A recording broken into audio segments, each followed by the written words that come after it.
Alright, ake ngibingelele kuphi nakulo bofinyela khona ezobuciko media and production. Igama lami uMelisizwe ngibongusa wami noma umfana wasenkandla Friday. Kwesenkosi yakwaXhunu. Namhlanje isenkosi yasemathulini. Namhlanje ke besizobuka iBig Brother e-Eve Lounge. La kudliwa khona isithebe sodumo. Safike sayithela unikazi ke mfethu. Ngesamyeka kumbuza imibuzo. Wasifuna ukwazi ngohambo lwakho nangendlela yakhe futhi enza ngayo izinto. Ayibona yona.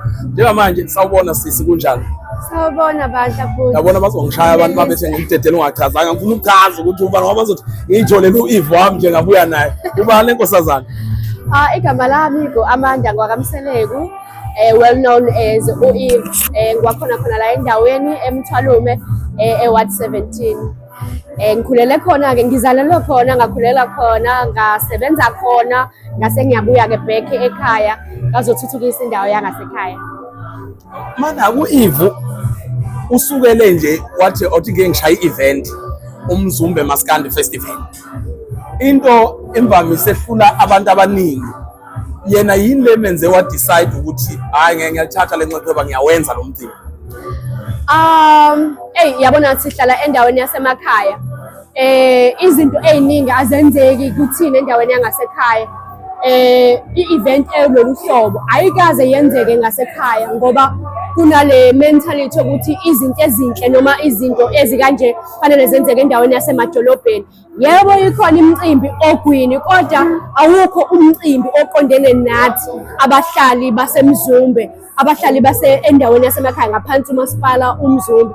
That's why ngibonile ukuthi yazini ake ngenzele abantu abangasekhaya into enhle. Labo bantu bangasekhaya futhi bayima-customer ami kudala bengicela ukuthi angibalethele ama-artist amaskandi la endaweni yami ngoba ngi-own indawo yokudla kodwa ukuthi indawo yami incane. Ngase ngithi yazi ngoba sebecele kakhulu sithi isikhathi ake ngiyithathe ngiyikhiphele ngaphandle ngiyise groundini khona nami bezothokoza kahle kahle kumina ukwenza le event ukujabulisa abantu abangisupportayo ebhizinisini lami. Bayangisupporta kakhulu and kade benesikhalo becela ukuthi sisive sicela usilethele phela nama-artist amaskandi ungagcini nje ngalawo amanye nawo umaskandi siyawucela nawo siyawuthanda. Ngase ngathi hayi awuthi-ke ngibalalele ngoba-ke ngumuntu ngusomabhizinisi omncane kodwa futhi olalelayo ukuthi ama-customer akhe adingane.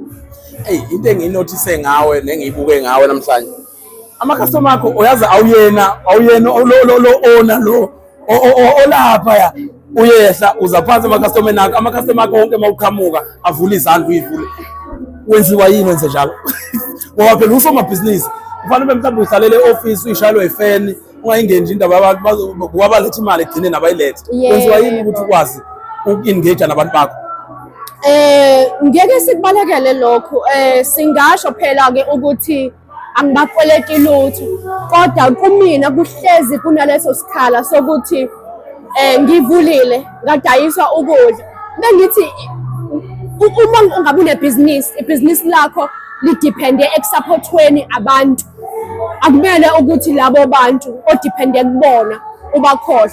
Ngiyabhiliva kakhulu ukuthi bengingayivula le ndawo njengoba iyinhle kanje kodwa ngingezi nomuntu oyedwa kodwa ngitheme ngiyivula beza abantu. So mina ngikholelwa kakhulu ekutheni angiyilutho ngaphandle kwabantu. Abantu abangenzile ngaba la ngikhona njengamanje. Ukufika kwakhe nje umuntu ozothenga ngisho ngabe kuthiwa uthenga ikani la 20 rand kumina kukhulu lokho ngoba lo 20 rand bengeke ngiwuthole. Angiyilutho ngaphandle kwama-customer ami. That's why ngiwathanda kanje. Nanokuthi if ama-customer ami ehleli lapha kwi-ground mina ngihlele office ngishaya umoya wona ake ngizibeke ezicathulweni zami ngiyizwe lento ayizwayo ngoba ngisho kuletha imvula ngixova nayo imvula ngoba ngifuna ukuzwa ukuthi wona lo muzwa awuzwayo ufila kanjani. That's why ngiwathanda kangaka and that's why ngihlezi ngikuwona ngaso sonke isikhathi. Awusoze wangithola ngihlele office. Yebo i-office nginalo lihle impela kodwa cha ama-customer ami la khona nami fanele ngibe khona ngaso sonke isikhathi.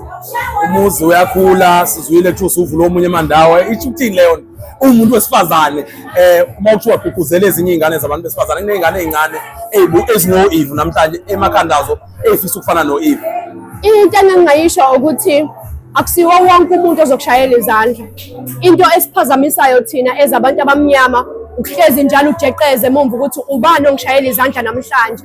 Ngavula empompini ibranch ubani ongishayela izandla. Ngavula eMandawe ubani ongishayela izandla. Ngavula emagate ubani ongishayela izandla. If uzodepend ekutheni wonke umuntu ufanele akushayela izandla awusoze waphumelela. Fanele ukufaka ekhanda ukuthi lento oyenzayo uyayenza wena self bese uyazikhomitha kuyona bese uphilela yona kuphela. Ungavumi enye into ezokudidisa ngoba sididiswa inkulumo eyivele emaceleni bese uyalikhohlwa igoli, ulahla ifocus ngokuthi ulalela izinkulumo ezike emaceleni. Yeka abantu abakushayela izandla nabangakushayeli.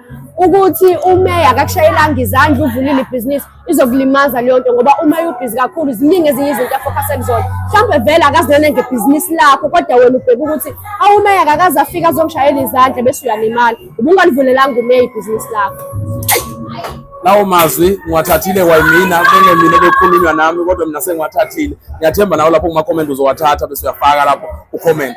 Njengamanje-ke nakhe sizokhuluma kahle kahle besikhuluma nge-event kwase kungena-ke nawe nge-personal life yakho kodwa siyafuna ukwazi ukuthi ubani losenzela umcimbi uqhamukaphi ngoba mina ngiqhamukele Friday. Ukhona ozobe esuka mhlawumbe ephelezela usicebi, ukhona ozobe ephelezela into encane. Isho ukuthini leyo into naleyo nto ukuthi uvule izandla ukwazi ukusabalala uyolanda ama-artist akwezinye iy'ndawo ulule nje izandla ungathi okay angigqibe emthwalume ngakithi kuphela ngisebenzise mhlawumbe ama-upcoming artist kuphela kodwa wayivula izandla walanda ama-artist asenegama. Yini wenze njalo?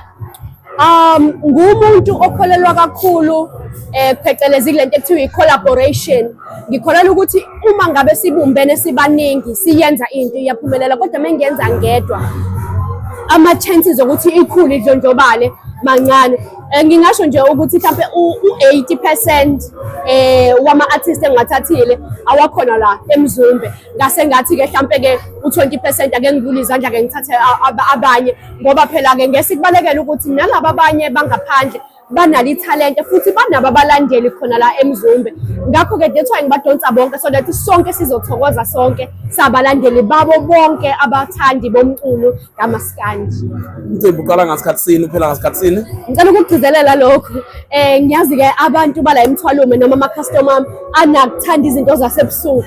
Umcimbi lo wa June 16 owasemini okubungaza i-youth, si-celebrate i-youth day, si-celebrate uMaskandi, si-celebrate osomabhizinisi, si-celebrate amaciko akhona under uMzumbe. Umcimbi uqala ngo-9 ekuseni uzophela-ke umcimbi ngo-10 ebusuku ngoba yebo iholide kodwa ngakusasa i-youth lesi esifocuse kakhulu kuyona iya esikoleni ngakusasa, abanye abantu baya emsebenzini ngakusasa. That's why sigcizelela ukuthi umcimbi usemini. Siyabacela kakhulu, siyabanxusa abantu ukuthi bafike ekuseni ngo-9 ama-gate azobe sevuliwe. Umcimbi uqale exactly at 10 o'clock.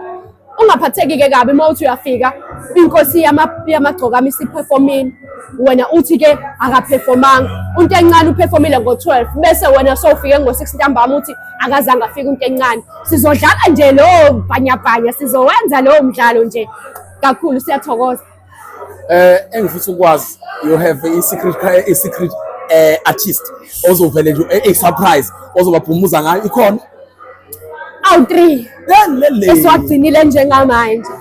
Asisakwazi ukwakhipha ngeke siwakhiphe manje, sesizowareleasa mesiqeda i-media briefing azophuma kwi-media briefing bese-ke siwayisa kwi-poster straight azophuma esephuma kwi-poster le ezobe isihlanganise wonke ama-artist.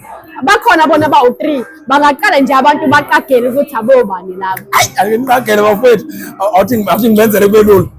South Coast noma i-North Coast? Piki. Phela sibuza ukuba uyakithi ngibenzela hayi bafowethu bekithi nginizamela South Africa.